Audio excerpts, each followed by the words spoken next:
ShootingUSA.com, your resource for firearms news and information. Remember back when you first started to drive and then started fixing up your old man's car? I put glass packs and flippers on my father's '57 Chevy. It was a long time ago. Well, that's sort of what's happening here, but not with a car, because John has decided I need a tune-up for my old 1911.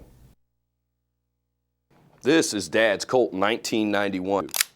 Now, he's had this pistol for a while now, and over the years, we've done a couple of things to improve its usability. First was a trigger upgrade. The original Colt trigger was a black plastic piece, so we stepped up to this aluminum skeletonized trigger. Second, and most noticeable, was a sight upgrade. The basic blade sights were replaced with Trijicon tritium night sights, a major improvement. Now I'm looking to increase the accuracy of this pistol with some help from our friends at Brownells. I've got a Wilson Combat match grade barrel and bushing ready. I've got a Commander style hammer with new sear and disconnect.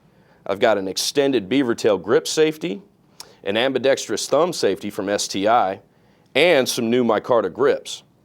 Now, before we tear into this project, it's important to point out that some of these parts, like the hammer, disconnect, and sear, are true drop-in parts, no modifications required, provided you have the know-how to disassemble your 1911 far enough to replace those parts. Now, the barrel and bushing and extended beaver tail grip safety are called drop-in, but may require some minor fitting. And the extended thumb safety is going to require some fitting to your specific gun, and that's best left up to a qualified gunsmith. Now, back in junior high school, I had a metal shop class, and the one thing I took away from that class is always get the right tool for the job. And this applies to gunsmithing in a big way. Well, Brownells has addressed the need for specialized gunsmithing tools in their catalog, even going as far as to offer armorer's kits specific to the type of gun you're working on. Well, this is the 1911 armorer's kit, and it is well worth the extra money should you decide to take on a project like this one.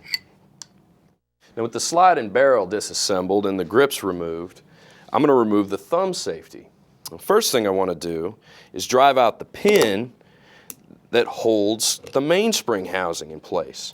That'll take the tension off of the hammer.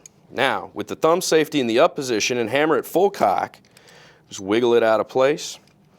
This will release the grip safety. We take the mainspring housing the rest of the way out, and we remove the sear spring. Now I can remove the hammer pin. Just punches right out like that.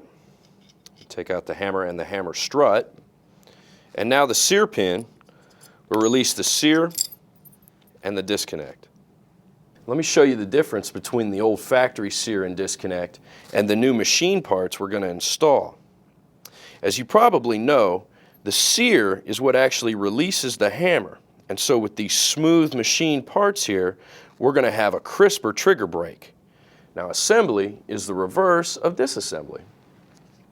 A quick tip here, use a little dab of grease to hold these small parts in place before guiding the alignment tool in from the opposite side. This will make it a lot easier to get your pins in. Now, before I reinstall the pins, I need to go over and knock these domes off for clearance on the right side for our ambi safety. The hammer strut's going to have to be reused. Now, this is a place where these specialty tools really start showing their worth. Now, using the bench block and the small punch, just drive out the hammer strut pin. All right, with the hammer strut installed on the new hammer, I went ahead and dropped that back in the frame. Also, the sear spring, and I've got that held in place loosely by the mainspring housing. Now I want to align the hammer strut and mainspring housing. We're ready for our beaver tail grip safety. It just drops in. We run the hammer back a little bit. It'll push everything down and clear. Now we run the hammer all the way back and we bring in our thumb safety. And that just slips in.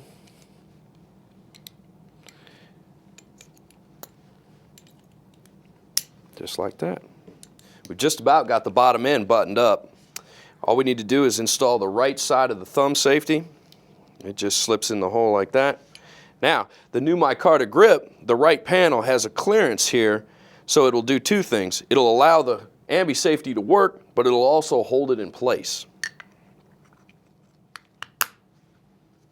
Now to the barrel and bushing. And this match grade barrel bushing is going to require some minor fitting to work its way into your slide. The 1911 Armorer's kit has this lug iron to do just that.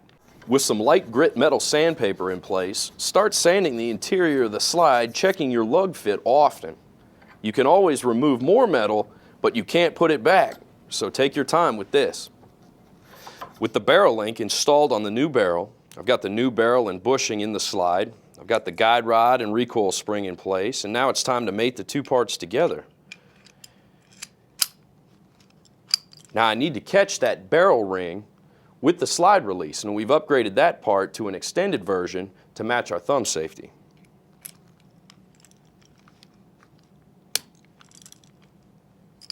Last, replace the recoil spring plug and twist the barrel lug into place using the tool from the kit.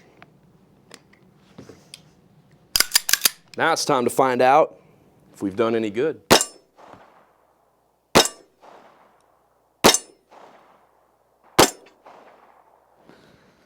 Wow, that trigger sure is crisp now. That ought to improve the old man's scores. Man, that is some improvement. Thanks, John, and thanks to Rocky, our gunsmith, for checking out the fit to make sure this thing runs right. The problem now is I won't have any excuses at the range.